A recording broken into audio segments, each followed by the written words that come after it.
Hello, this is Cindy from Cindy's Library, welcoming you back for another book discussion.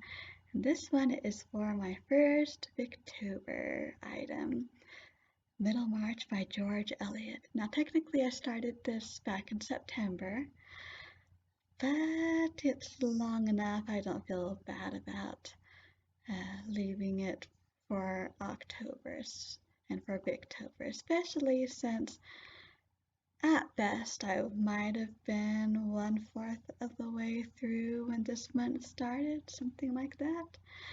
So, Middlemarch by George Eliot, and yes, there will be spoilers.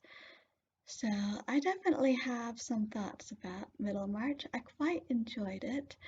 Uh, Very interesting characters, I thought. Is basically the story of a small town in the relatively early 1800s, maybe around 1830 or so, in more rural England. Uh, you've got romance, you've got politics, small town politics, even some larger town or larger national politics affecting things. You've got social commentary, you've got slice of life of what things were like then. And the characters, amazing characters. Let's just say that if I didn't already have a wonderful family, I would want to be adopted by the Garths because Mr. and Mrs. Garth are such just wonderful, genuine people. I absolutely love them. Oh. It's hard to say exactly who the book entirely centers around, but one of them is definitely Dorothea. Dorothea is a very interesting character. I understand some people don't like her, and yes, she is naive, and yes, she is perhaps a bit too intense sometimes, and not as flexible as she should be. But on the other hand, I can truly admire her for wanting to do something with her life more than just sit around being a lady. I can admire her desires to do good and improve the world at large. Now, whether the way she goes about trying to do that is always the best, one can argue about that, but one can't argue really with what she wants to do. And the sad thing is, she has a hard time doing it due to social strictures of the time. She was hopeful that marrying the ancient and wise-seeming Mr. Casaubon would fulfill her every wish. She could spend her life helping him work on his great academic work, The Key to All Mythologies. Sadly, there are some complications. It's never going to get done. Aside from being far too detailed, Mr. Casaubon is not capable of looking at the most recent sources, which are in German. Latin and Greek are no problem for him, of course, being educated as he is, but German is another matter.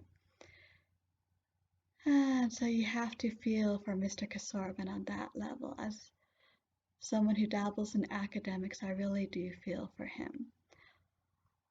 My sympathy ends, though, with what he did to Dorothea in his will. Dorothea, she strikes up an interest in Mr. Casaubon's kinsman, Will Ladislaw, a young man having trouble finding out what he wants to do in life, like a lot of young people seem to do. And I am on Dorothea's side as far as supporting Will Ladislaw. It is not his fault, his parentage, or what his parents did.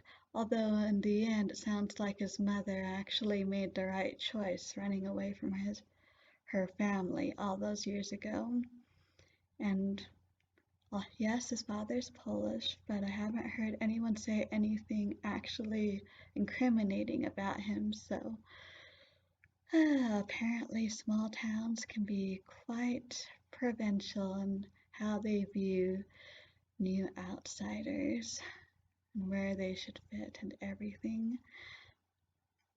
But Mr. Casaubon, he develops a jealousy for Will Ladislaw, in spite of the fact that his marriage on his side is essentially loveless. I won't say that he doesn't care for Dorothea completely. He's not completely blind to her virtues and how much she really is trying to help him. But him saying that if Dorothea, should he die, if she should ever marry Will Ladislaw, she would forfeit anything she might have gotten from her marriage to Mr. Casaubon. That is just reprehensible. And he really wasn't thinking. Dorothea is right to be outraged at that, at how that will make things appear to society, because there really has never been anything between her and Will Ladislaw. It's all been above board and platonic. So, a sad situation there. That drives a lot of the plot.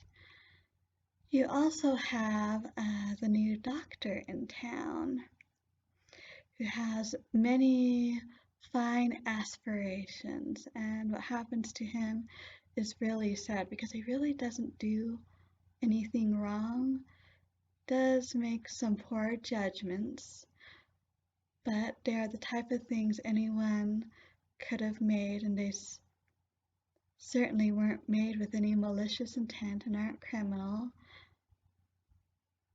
And as a result, he has to give up all his professional dreams.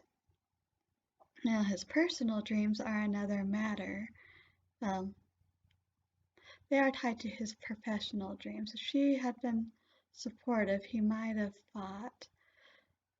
But the fair Rosamond, she's got him around her little finger, and she honestly won't be happy unless she is in a certain setting, which he can't give her in Middlemarch, especially after everything goes down. And Rosamond just doesn't get it, and she never will, about thinking about others. She can only think about what will make her happy. The one exception, Dorothea does help her to see the importance of being true to her husband. And in return, she does clear Will Ladislaw and Dorothea's eyes. And that part I wanted to cheer. I was like, you go, Rosamond. Finally, you do something truly good. There is something deep in you. Unfortunately, with all her upbringing and schoolgirl polish, it was never brought out. I'm not sure it's ever brought out in her life again. There is also the sad story of Mr. Bulstrode, with whom Dr. Lydgate gets involved, and that is just a sad situation. Not so much necessarily for him, because he does deserve something after what he did. Although you could argue that the general town condemnation was a bit harder perhaps than it needed to be. And it's his wife and daughters that I really feel bad for. So you have these people, Dorothea and Will Ladislaw and Dr. Lydgate and Mr. Bulstrode, and their lives intertwine in and out of each other. Oh, we also got Henry Vincy and Mary Garth. Henry Vincy, he was brought up as a gentleman, even though his father is a manufacturer. He was sent to college and everything. He's Rosamond's brother. Doesn't like his father's business particularly, doesn't want to go into the clergy like was expected of him. He has a good heart, but he has a tendency to get into scrapes. But he loves Mary Garth, who is fairly plain, but they have been friends for years, and he is one of the few people who are kind to Mary Garth, and she honestly appreciates that. And she also inspires him to do better, which is a wonderful thing. A match should be like that, with each pair of the partner inspiring each other. And in the end, they do have a happy ending, although, let's just say that Frank Vincy gets into plenty of scrapes in the meantime. Interesting to read about. So, if you want to know what a small town in ruralish England was like around maybe 1830-ish, this is the book for you. I found it fascinating. I found the characters fascinating. Examples of foolishness and self-delusion and true nobility and patience and selfishness and forgiveness. So, if any of that sounds interesting to you, I would recommend giving Middlemarch a try. I listened to it on the audiobook, but now that I've listened to it, I would be interested in going back and reading it and underlining a few passages that are particularly striking. So, that is my first Victober report. Middlemarch for me was a complete success. Quite enjoyed it. I'll have to look at some other George Eliot and see what else I should read. Of course, my to-be-read pile is so big I don't know when I will get to that, but that's another matter. So, I think that's all for this time.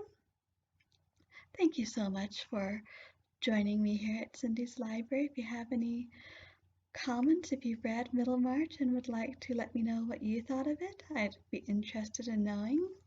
Feel free to leave a comment, and hope your Victober is going well. Till next time, I hope you stay safe and healthy, and as always, keep on reading.